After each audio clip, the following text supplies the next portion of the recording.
আচ্ছা দোস্ত, আমাদেরকে যদি রাসেল ভাইপার কামড় দেয় তাহলে কি হবে? কি আর হবে, রাসেল ভাইপার নিজেই মারা যাবে। আচ্ছা, তোর কি রাসেল ভাইপার সাপ একটুও ভয় লাগে না? আর বলিস না, জীবনে কত বিষাক্ত সাপ নিয়ে ঘুরতেছি, আর সেখানে রাসেল ভাইপার তো কিছুই না। আচ্ছা বান্ধবী, তুই একটা জিনিস দেখ। কি বল? রাসেল ভাইপার একসাথে 30 থেকে 40টা বাচ্চা দেয়। বাচ্চা যেহেতু দেয় তাহলে তো সে মেয়ে সাপ হয়। তাইলে ওরা কোন যুক্তিতে ওর নাম রাসেল রাখছে? তোর কথাই তো যুক্তি আছে। ওর নাম তো সকিনা, জরিনা, সামিয়া, ফারিয়া, নিশু, মিশু এগুলোও রাখতে পারতো। তাহলে চল আমরা এখন রাসেল ভাইপারকে রূপবানু ভাইপার ডাকবো। তুমি জানো আমি রাসেল ভাইপার দেখছি।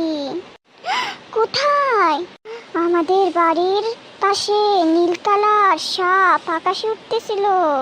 দূর হ গাধা, রাসেল ভাইপার খয়েরি কালার, আর আকাশে উড়ে না, জমিনে নাচে। আচ্ছা, আমি শুনছি বিন বাজালে নাকি সাপ নাচে। হ্যাঁ, তাহলে ওই দিন ওই লোকটা বিন বাজানো তো তুই নাচস নাই কেন? আমি কি সাপ নাকি?